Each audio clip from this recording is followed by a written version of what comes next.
오늘 악인의 마음과 언행에 대해서 말씀을 살펴봅니다. 시편 9편과 10편은 헬라어 번역이 70인역인데 이 70인 번역에서는 하나의 시편으로 되어 있습니다. 그러니까 고대 세계에 성경을 번역하면서 이 두 시편의 유사성을 생각하며 하나로 묶은 것입니다.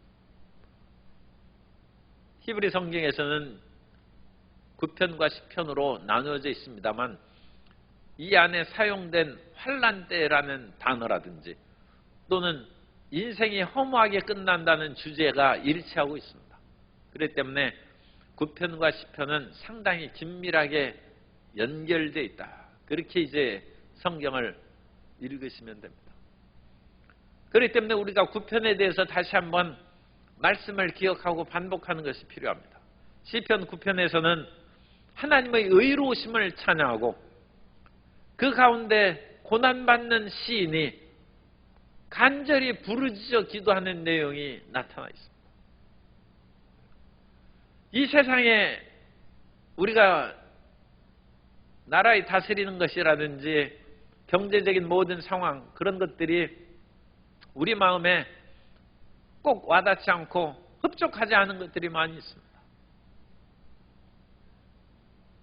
우리는 그런 생각을 하지 않습니다만 안 믿는 사람은 어렵고 힘든 일이 다가오면 하늘도 무심하시지 그런 말을 합니다. 그러나 하나님은 항상 의로우시고 하나님은 언제나 선하십니다. 하나님은 영원히 선하시고 의로우신 분입니다. 그런데 우리가 하늘도 무심하시지 그런 말을 하는 것은 하나님의 의로움을 의심한다는 거예요. 하나님이 과연 이 세상을 다스리시는 것인가? 그리고 하나님의 의로우신 하나님이시라면 이 다스림이 어찌 이런 일이 일어날 수 있고 악인이 횡행하고 또 의인인 자기는 왜 이와 같이 억울한 삶을 당하는데 문제가 해결되지 않는가? 하나님이 과연 좀 거칠게 얘기하면 도대체 무엇을 하시는가? 그러나 시편 9편에서는 의로우신 하나님을 찬양합니다. 그리고 그 하나님은 압제당하는 자의 요새라고 말씀하고 있습니다. 이 세상은 아담과 하와가 타락한 이후에 마귀의 권세하에 넘어갔습니다. 그러므로 이 세상이 주인은 하나님이시지만 이 세상을 전세받아가지고 이것저것 관할하는 것은 마귀인 것입니다. 하나님께서 아담과 하와에게 세상을 땅을 정복하고 다스리라는 명령을 주셨고 그 명령대로 권세를 주신 것입니다. 아명하사 마패를 주면서 왕이 삼남지방을 가서 한번 시찰하고 살펴보라. 그렇게 그 땅을 살펴볼 수 있는 권세를 주셨다는 것은 그 지역에 있는 어떤 일을 심판하고 상줄 사람은 상줄 수 있는 능력이 있다는 것입니다. 아담에게 땅을 정복하고 생육하고 번성하며 땅에 충만하라. 땅을 정복하고 다스리라. 그 명령을 주신 것은 그 권세를 주신 것인데 그 권세를 가진 아담과 하와가 선악을 알게 하는 나무 열매를 먹고 마귀의 꾀임에 빠져갔으므로 권세를 다 양도한 것입니다.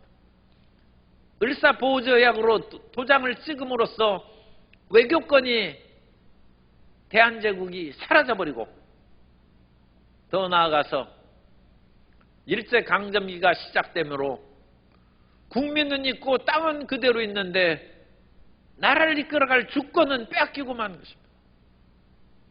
아담과 하와가 그 주권을 빼앗깁니다.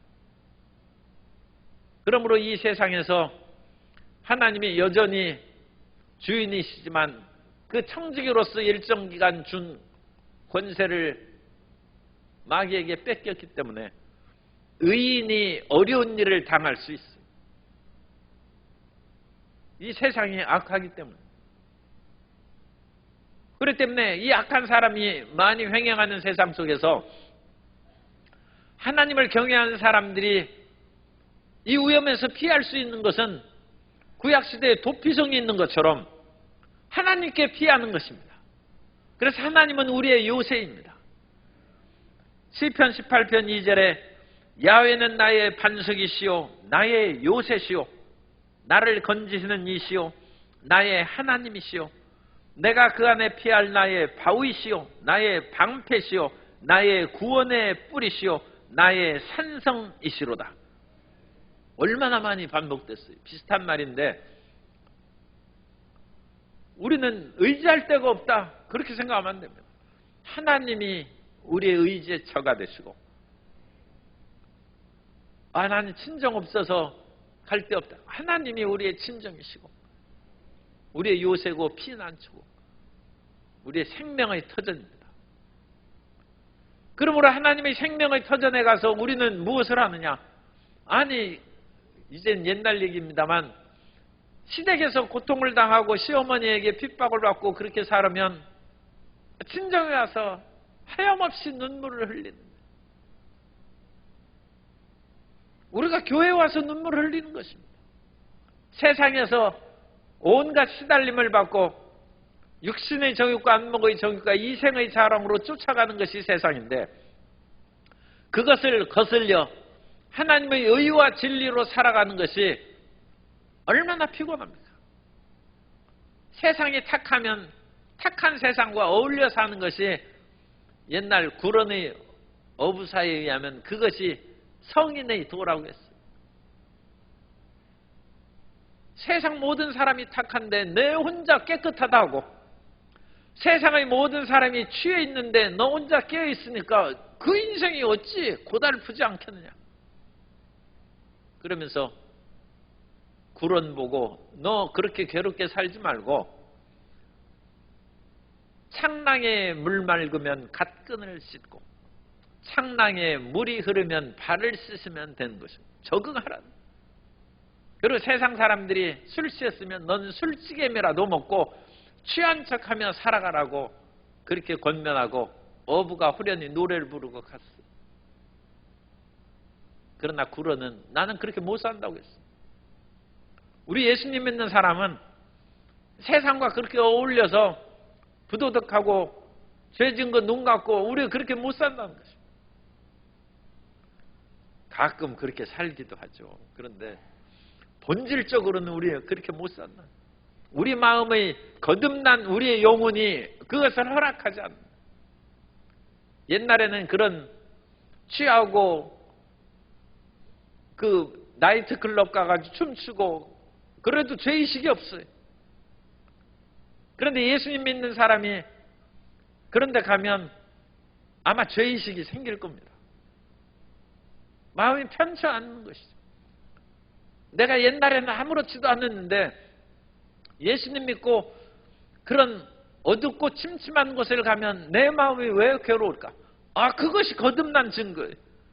그것이 예수님의 빛이 그 안에 있다는 것입니다. 그러면서 갈등하면서 우리가 세상과 더불어 싸우기도 하고 세상과 유혹에 빠지기도 하고 그러면서 이제 우리 마음이 답답하고 괴로우면 피난처요 산성이신 하나님 앞에 와서 부르짖어 기도합니다. 우리에게 기도할 수 있는 교회가 있고 기도할 수 있는 장소가 있음을 감사하시기 바랍니다. 사람이 아무리 괴롭고 답답해서 죽을 지경이 됐는데도 기도를 모르는 사람이 부지기수예요. 이 세상 사람들은 기도하는 것을 몰라요. 그냥 가슴을 답답하게 해서 가슴을 치고 그러지만 그 마음에 답답한 것을 풀 길이 없어요. 그러나 우리는 하나님 앞에 물 쏟듯이 우리 마음을 쏟고 하나님 앞에 부르짖어 기도하는 그 자체만으로도 우리는 이미 복을 받은 줄 믿습니다. 그게 구편 이야기예요. 지금 이 두 대제로 나눠서 하나님은 영원히 선하시고 의로우시다는 거예요. 이 세상 또는 나에 대한 온갖 어려움이 있다 할지라도 하나님은 그래도 의로우시다는 거예요. 그리고 나는 이 괴로운 세상 속에서 하나님 앞에 기도한다는 것입니다. 그리고 나서 10절로 이어가는데 10절에 보니까 여전히 그와 같은 악인의 횡행함이 1절부터 7절까지 나오는데 1절에는 하나님의 신정론, 하나님의 정의에 대해서 과연 하나님이 그래도 올바르십니까에 대해서 이 시인이 얘기합니다. 야훼여 어찌하여 멀리 서시며 어찌하여 환난 때에 숨으시나이까. 아니 이 세상에 악이 있고 불의가 다가오면 하나님이 대장이신데 앞서서 나오셔서 그 문제를 해결하고 이 불의를 다 척결하고 다 없애버리고 어려움이 있으면 나를 따르라 해서 이순신장처럼 앞에 나아가서 적의 흉탄에 맞을지라도 앞장서야지 숨어 있으면 되겠어요. 그런데 이 시인이 야훼여 어찌하여 멀리 서시며 하나님이 의로우신 분인데 불의를 없애버린 일에 앞장서지 않고 멀리 서신 것 같아요. 원수의 세력이 화살이 빗발치듯 날아오는 것 같은 그와 같은 험악한 일이 있는데 하나님이 먼저 숨으신 것 같아요. 그러실 리가 없는데 우리가 그렇게 생각할 때가 종종 있다. 하나님 어찌하여 나만 이와 같이 괴롭고 외롭고 힘들게 살아갑니까? 그 생각이 자기가 앞서서 지금 당하고 있다는 거예요. 그럼 하나님이 내 앞에서 방패가 되주지 않고 하나님은 숨으시고 나는 앞에 나와서 이 수모와 멸시를 받고 살아가는데 하나님 이게 어찌 되는 것입니까? 옛날 유다의 말기에 바벨론의 세력이 강하게 되고 유다가 이제 풍전등화의 어려움 가운데 있을 때 그 뒤에 몇십 년 후에 유다는 멸망하게 된 때 나타난 선지자가 하박국입니다. 그래서 하박국 선지자가 하나님 앞에 신정론, 띠오디시라고 하는 하나님의 정의에 대해서 이와 같이 의문을 얘기합니다. 하박국 1장 3절 이하에 보면 어찌하여 내게 죄악을 보게 하시며 패역을 눈으로 보게 하시나이까? 겁탈과 강포가 내 앞에 있고 변론과 분쟁이 일어났나이다. 나라 멸망의 말기에는 이런 일이 이제 그게 참 불행한 것이죠. 이러므로 율법이 해이하고 그러니까 율법을 지키기도 아무 필요 없다는 거예요. 불법이 횡행하니까 율법이 해이하고 십계명 안 지킨다. 십계명 지켰다가는 오히려 쫓겨나고 멸망받고 밥 굶을 지경이 됐는데 율법을 지키지 않아요. 율법이 해이하고 정의가 전혀 시행되지 못하오니 이는 악인이 의인을 에워쌌으므로 정의가 굽게 행하여짐이니이다. 이것이 이제 아삽의 시와 같습니다. 아삽은 레위인으로 그 당시 다윗 시대에는 찬양대가 서 있는데 찬양대가 3부로 나눴어요. 우리 교회처럼 1부, 2부. 그 찬양대의 지휘자입니다. 아삽이 시편 73편에서 하나님 악인들은 횡행하고 나는 매일 내 마음을 쳐서 죄짓지 아니하고 내 마음을 깨끗하게 하는 것이 도대체 헛것입니다. 내가 이렇게 의롭게 살아야 도대체 알아주는 사람도 있고 무슨 유익이 있습니까? 악인은 하나님이 없다 하고 함부로 말하고 그러는데 여전히 그들은 잘 되고 잘 살고 그러는데 과연 하나님 이 세상을 다스리고 계십니까? 그것이 하나님의 정의입니다. 하나님, 과연 하나님께서 의롭고 올바르게 세상을 주관하고 계신 것입니까? 그 대답은 뭐예요? 따라서 하나님은 영원히 의로우십니다. 우리가 이해하지 못할지라도 욥이 비록 마귀에게 그와 같이 침을 당하여 죽을 지경이 되었을지라도 하나님은 의로우시다. 욥은 그 하나님이 이럴 수 없다고 부정했죠. 하나님을 감히 원망 불평하지는 않지만 나는 죄 없다는 것이 지금에게 자기에게 다가온 일을 나는 수긍 못한다. 예수님께서는 십자가에 달리시면서 모든 인류의 죄의 잔을 마셨습니다. 겟세마네 기도회가 이 잔을 내게서 옮기시옵소서 하는 인간의 죄악과 심판의 그 잔을 예수님께서 맞으시고, 예수님은 무지하고 점도 없고 흠도 없지만 그 잔을 드시고 십자가를 지시면서도 예수님은 아버지의 원대로 되게 해달라고 기도하셨습니다. 그것은 하나님은 영원히 의로우시다. 우리가 이해하지 못할 일이 있어도 하나님은 영원히 의로우시고 하나님은 영원히 찬송받으실 하나님이십니다. 그런데 아삽이 잠깐 비틀거렸어요. 잠깐 겹질러져서 그야말로 넘어질 뻔했어요. 시편 73편에 보면 완전히 넘어지진 않고 약간 비틀거렸어요. 그것은 자신의 의와 다른 사람의 악과의 충돌에서 의인이 이겨야죠. 그런데 의와 악이 충돌할 때 의가 지는 거예요. 악이 이기는 거예요. 이게 큰 문제죠. 마음에 얼마나 당황하고 의심이 생기죠. 더군다나 자신이 의의 대표로 나갔는데 악인에게 자기가 당하는 거예요. 하나님, 왜 나를 돕지 않습니까? 하나님 어디에 계셔서 숨으셨습니까? 왜 나를 지켜보지 않습니까? 그런데 하나님께서는 우리에게 나타나실 때가 많습니다만 하나님께서는 숨어 계실 때도 많이 계십니다. 그래서 하나님께서는 우리 인생이 아는 그 모든 것에 우리가 다 이해하지 못한 것이 있는 것입니다. 하박국 1장 13절에서 이렇게 말씀합니다. 주께서는 눈이 정결하심으로 악을 참아 보지 못하시며 패역을 참아 보지 못하시거늘 어찌하여 거짓된 자들을 방관하시며 악인이 자기보다 의로운 사람을 삼키는데도 잠잠하시나이까. 이런 일이 지금 역사상에 많이 지금 하박국이 2600년 전 사람이에요.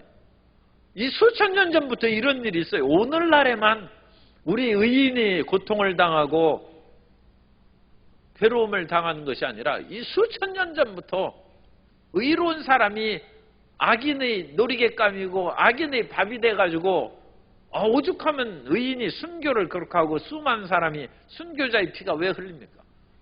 악이 횡행해가지고 수많은 사람을 순교하게 하고 고통에 빠지게 하고 그런 걸 보면 사람들이 좌절하죠. 그러나 그런 속에서도 순교자의 피가 흘린 곳에 교회가 성장하게 된 줄 믿습니다. 하나님의 위대한 역사가 나타난 거죠. 그러나 어쨌든 1절에서는 이런 시험거리가 됐어요. 그러면서 이제 시편에서 악인을 묘사하고 있는데 2절에 보면 악한 자가 교만하여 가련한 자를 심히 압박하오니, 그래서 가진 자가 가련한 자, 못 가진 자, 가난한 자를 압박하는 거예요. 권력 있고 힘 있는 자가 압박하는 것은 이 성경시대부터 한 거예요. 그러면서 이런 핍박과 압박을 받으면서 그들이 자기가 베푼 꾀에 빠지게 하소서 그와 같이 기도합니다. 그래서 시편 9편, 우리가 9편과 10편이 연결됐다고 했죠. 시편 9편 15절 이하에 보면 이방 나라들은 자기가 판 웅덩이에 빠지며 자기가 숨긴 그물에 자기 발이 걸렸도다. 야훼께서 자기를 알게 하사 심판을 행하셨음이며 악인은 자기가 손으로 행한 일에 스스로 얽혔도다. 그러나 이건 믿음의 고백이죠. 지금은 악인이 의인을 이기고 있지만 결국 악인은 자기가 베푼 꾀에 빠지고 말 것이다. 그러면서 히카연 셀라하고 그러는데, 셀라는 그 음을 높이라고 했죠. 히카연도 그런 그 음악의 지시사항으로 여겨지고 있습니다. 그래서 히카연 셀라라는 그 단어가 시편 9편 16절에 그렇게 나오는데, 그것은 그 음을 높이라는 거예요. 무엇을 높이느냐? 스스로 얽혔도다. 우리 순서는 한글 히브리어부터 했죠. 그래서 히브리어 순서로 해야죠. 스스로 얽히고 붙잡혔다는, 스스로 얽혔도다 악이나, 이렇게 해서 올려요. 악인은 망한다. 그래서 힘 있는 자가 교만하게 가련하고 가난하고 배경 없는 사람을 압박할지라도 너무 놀라고 좌절하지 않게 되시기 바랍니다. 옛날부터 그런 일이 있었어요. 하나님이 다 알고 계십니다. 지금 나만 그와 같이 고통당하는 것이 아닙니다.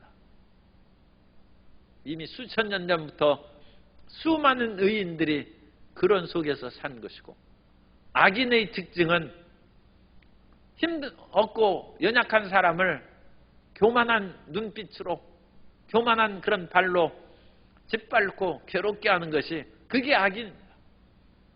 그러므로 우리가 관심과 배려라는 주제로 12강주를 했습니다만, 올해 그와 같은 관심과 배려를 할 때 우리가 우리보다 연약하고 힘없는 사람에게 배려하지 않으면 우리가 악인이 될 수 있어요. 그거 조심해야 돼요. 사람은 자기보다 강한 사람에게 고개를 굽히고 자기보다 약한 사람한테는 무시하고 말도 함부로 하고 잘 대꾸도 안 하고 그러기가 쉬워요. 배려는커녕 가련한 자를 무시하는 거예요. 그게 악인의 모습이에요. 2023년에는 한 번도 그런 악인의 모습을 보이지 않게 되시기를 주님 이름으로 축복합니다. 이 악인은 그 모습을 갖고, 그 다음에 3절의 악인의 모습입니다. 악인은 그의 마음의 욕심을 자랑하며 탐욕을 부리는 자는 야훼를 배반하여 멸시하나이다. 마음의 욕심과 탐욕이 가득한 자가 악이네. 오죽하면 성경에 탐심은 우상숭배라고 했겠습니다. 사람에게 적당한 그런 비전이 있고 좋은 욕심이 있어야죠. 아니 1등 하겠다는 욕심이 있어야 그 영화나 그런데 즐거운데 시간을 보내지 않고 공부할 거 아닙니까? 아침에 일찍 일어나서 저녁에 늦게 누우면서 직장 생활하고 사업을 하는 것은 마음에 그런 욕심, 디자이어가 있기 때문에. 그런 마음이 없으면 왜 일합니까? 노세 젊어세 노세. 그러나 그것이 어느 한계를 넘어서면 욕심을 부리는 것이고 탐욕이 된다. 우리는 아무것도 하지 않는 사람이 되어서는 안 되고 열심을 품고 일하는 사람이 되어야 됩니다. 그러나 그것을 멈출 때를 알아야 될 뿐 아니라 내가 당연히 소유할 것을 이상을 넘어서 다른 사람이 가져야 할 것까지 움켜쥐려고 하면 욕심 부리는 것이죠. 옛날 형제가 싸울 때도 힘 있는 형이 동생 것을, 자기 것을 빨리 먹고 동생 것을 또 빼앗아 먹는, 엄마한테 혼나죠. 그 욕심 부리는 거예요. 그 탐욕을 부리면 어릴 때부터 그걸 바르게 잡아줘야 돼요. 남의 것을 빼앗는 것은 그건 도둑질입니다. 도둑질이라는 것이 별거 아니에요. 자기 소유가 아닌 남의 것을 움켜쥐는 것이죠. 그것은 십계명을 배반하는, 어기는 것일 뿐만 아니라 탐심은 우상숭배라는 거예요. 그리고 우상숭배의 탐심이 가득하면 하나님도 안 보여요. 그래서 이 3절 끝에 있지 않습니까? 탐욕을 부리는 자는 야훼를 배반하여, 야훼를 배반하는 것은 말씀을 거역하는 거예요. 십계명을 거역하는 것이고 하나님을 배반하는 거예요. 하나님의 말씀을 배반한 것이 하나님 배반한 것입니다. 우리가 무엇이길래 하나님을 배반할 수 있어요? 하나님 본 적도 없고 만진 적도 없는데. 그러나 성경이 있지 않습니까? 성경의 말씀을 배반한 것이 하나님을 배반한 것입니다. 조금 그것은 마음에 부담을 주긴 합니다만 말씀이 하나님이십니다. 그러므로 말씀을 청종하고 순종해야 되는데 야훼를 배반한 거예요. 그리고 야훼를 멸시하는 거예요. 성경의 가르침을 멸시하는 거예요. 이 성경대로 살아가지고는 어찌 출세하고 내 원하는 것을 얻을 수 있겠습니까? 나는 내 방식대로 사업하고 모든 걸 하겠습니다. 야훼를 멸시하는 것이죠. 야훼의 말씀을 멸시하는 것이죠. 야훼를 멸시하는 것은 야훼의 말씀을 멸시하는 것이고 보다 구체적으로 성경 말씀을 거역하고 멸시하는 것입니다. 악인의 특징은 자기 욕심이 가득해서 하나님의 말씀대로 살지 않는 사람이 악인입니다. 이렇게 보면 또 이게 참 어렵죠. 우리 모두가 대충 악이네. 하나님 말씀을 어기는 것이 부지기수예요. 그래도 우리 마음의 가장 깊은 곳에는 하나님이 하지 말라 하시면 저는 하지 않겠습니다. 그런 마음이 있는 줄 믿습니다. 그러므로 하나님께서 우리를 용서하시고 받으신 줄 믿습니다. 우리가 성경에 모든 것을 다 알지 못하죠. 그러나 드러나는 그 말씀을 노골적으로 거역하는 사람은 없을 것으로 그와 같이 믿습니다. 그러니까 그것은 고의적으로 배반은. 그러나 알지 못하는 것은 우리가 좀 어길 수도 있어요. 그러나 용서하신 것이 하나님께 있은즉 우리를 용서하시고 더 깊은 믿음 가운데 더 깊은 말씀의 이해 가운데 우리를 인도하여 주실 줄 믿습니다. 그런데 악인은 완전히 야훼를 배반하고 멸시합니다. 그러면서 4절에 악인은 그의 교만한 얼굴로 말하기를 야훼께서 이를 감찰하지 아니하신다며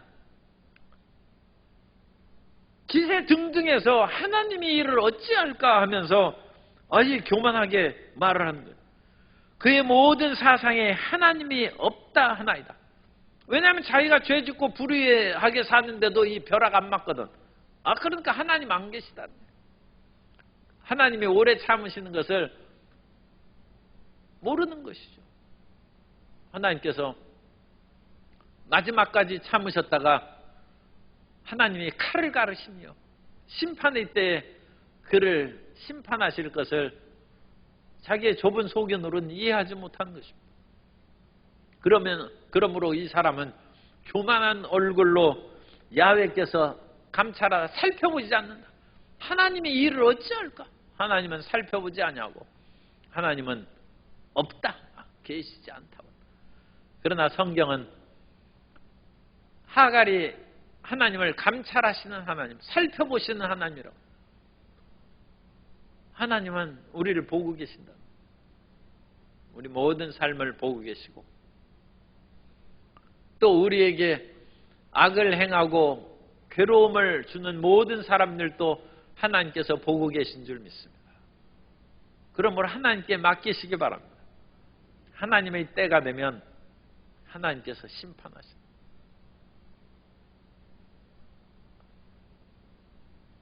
옛날에 부모님이 자식들을 만날 때는 부모님이 금방 자녀를 그렇게 징계할 때도 있지만 가끔 그렇게 위협하는 말을 할 때 있어요. 내가 다 보고 있어. 너 이런 식으로 계속 가다가는 정말로 크게 혼날 줄 알아. 그렇게 얘기합니다. 직접 벌을 주지는 않는데 그렇게 해가지고 힘센 형이나 언니가 행동하는 것에 경고하는 거예요. 잘못된 길로 가면 안 되죠. 그런데 악인은 자기 마음대로 하면서도 그런 경고의 목소리를 듣지 않고 교만하게 그렇게 살아가요. 그러면 그들에게는 다시 돌이킬 수 있는 기회가 사라져버린 것입니다. 그런데 그와 같이 그 길이 사라져버리고 이와 같이 교만한 얼굴로 말하면서 살아가는 그 중요한 이유가 있어요. 그것이 5절에 그의 길은 악인의 길입니다. 악인의 길은 언제든지 견고하고 주의 심판은 오래 기다리고 너무 높아서 그에게는 미치지 못하오니 그는 그의 모든 대적들을 멸시하며 그의 마음에 이르기를 나는 흔들리지 아니하며 대대로 환난을 당하지 아니하리라 하나이다. 악인이 정말 너무 잘 돼. 참 희한하게도 악인이 잘 되는 일이 이 수천 년 전부터 있었어. 아까 시편 73편 아삽의 시에 대해서 얘기했는데 아삽의 시에 그것이 또 그렇게 나옵니다.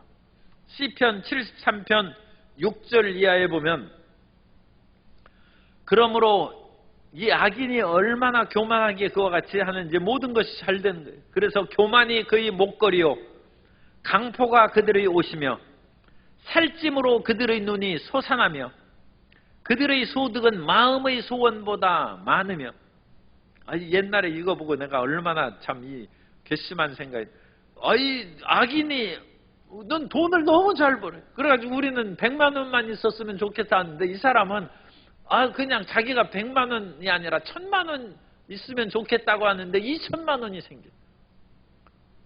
사람들이 아니 저 사람 악인인데 어찌 저렇게 더 잘 되는? 오히려 저 사람들이 축복을 받은 것이 아닌가 오해할 수 있다는 거죠. 그들은 능욕하며 악하게 말하며 높은 데서 거만하게 말하며 그들의 입은 하늘에 두고 그들의 혀는 땅에 두루 다닌다. 말을 함부로 하고 온갖 것을 행하는 아주 패역한 그런 사람. 그런데 그런 사람이 수천 년부터 오늘날까지 있다는 것을 성도님들이 아시고 마음에 위로를 얻고 끝까지 믿음을 지키며 살아가게 되시기 바랍니다. 그런 사람이 없으면 우리가 시험 들 까닭이 없죠.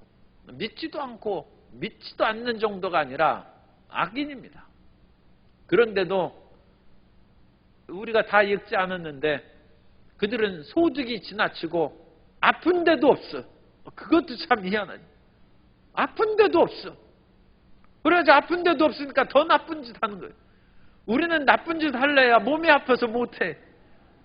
그것도 은혜. 그런데 이 악인들은 아픈 데도 없어.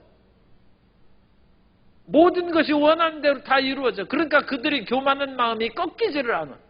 사람이 실패함으로써 우리가 겸손하게 되는데 실패가 없으니까 마음이 더욱 교만해지는 것이. 완전히 멸망할 사람들.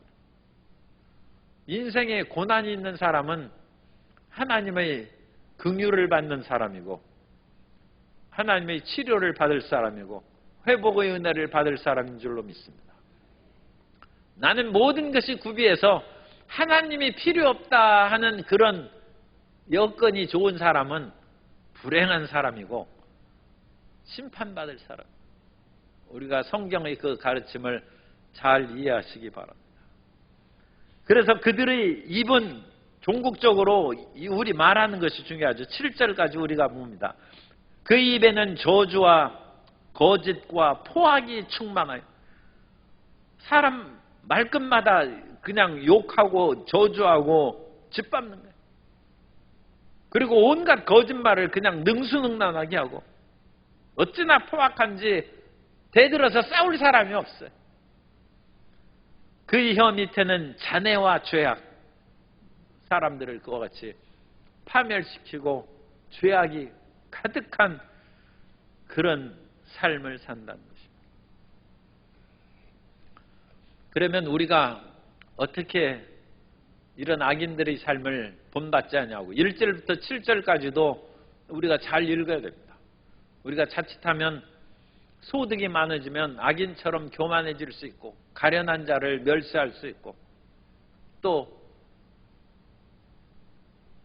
저런 사람은 하나님의 사랑을 받지 못하기 때문에 어려움에 빠져 있고 나만 사랑을 받는 것이다 하는 자칫 그런 오만에 빠질 수도 있어요.